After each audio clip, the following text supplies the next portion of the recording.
Hi friends, welcome to my channel. நம்ம இன்றைக்கி என்ன பார்க்க போகிறோன்னா, மொறுன்னு ராகி பக்கோடா எப்படி செய்கிறதுன்னு தான் பார்க்க போகிறோம். வாங்க எப்படி செய்யலான்னு பார்க்கலாம்.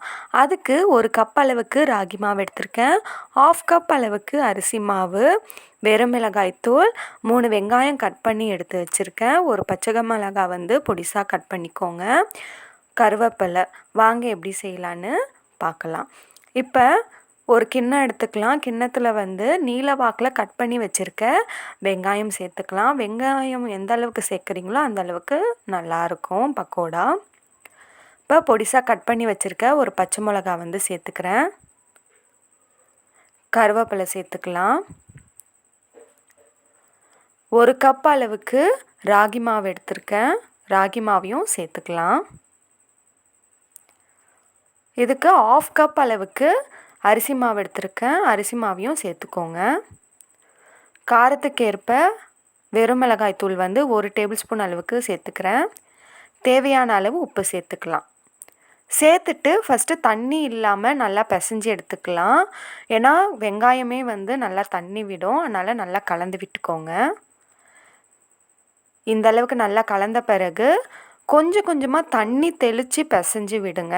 நிறையா தண்ணி தெளிச்சிடாதீங்க, கொஞ்சம் கொஞ்சமாக தண்ணி தெளித்து நல்லா வந்து பக்கோடா போடுற அளவுக்கு பிசைஞ்சு எடுத்துக்கலாம். இப்போ பாருங்கள், இந்த அளவுக்கு பிசைஞ்சு எடுத்துக்கோங்க. ரொம்ப தண்ணியாகவும் இருக்கக்கூடாது, ரொம்ப கெட்டியாகவும் இருக்கக்கூடாது, இந்த பதத்தில் இருக்கணும்.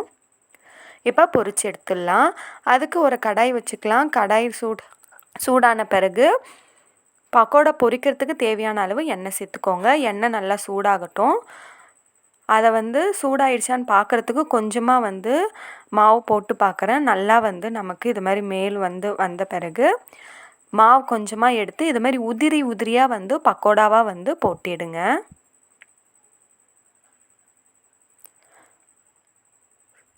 கொஞ்சம் ஹை ஃப்ளேம்லேயே வச்சு நல்லா திருப்பி நல்லா வந்து வேக விடுங்க. நல்லா வந்து வேகணும். நல்லா நமக்கு மொறுன்னு வந்து நல்லா கிறிஸ்பியாக வந்து வரணும் பக்கோடா.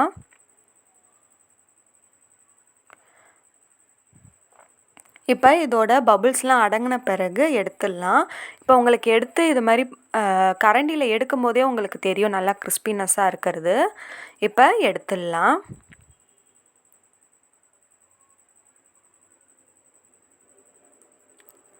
எல்லா பக்கோடாவையும் இதே மாதிரி போட்டு எடுத்துக்கலாம்.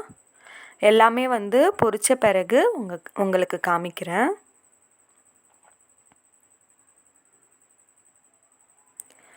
இப்போ எல்லா பக்கோடாவும் வந்து பொரிச்சு எடுத்தாச்சு. மொறுன்னு ராகி பக்கோடா வந்து ரெடி ஆயிடுச்சு.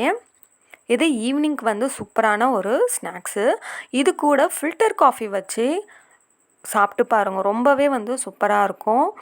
இதே மாதிரி நீங்களும் வந்து ட்ரை பண்ணி பாருங்கள். ட்ரை பண்ணி பார்த்துட்டு எப்படி இருக்குன்னு சொல்லுங்கள். நம்ம சேனலில் சப்ஸ்கிரைப் பண்ணாதவங்க சப்ஸ்கிரைப் பண்ணிவிடுங்க. இன்னொரு வீடியோவில் பார்க்கலாம். தேங்க்ஸ் ஃபார் வாட்சிங்.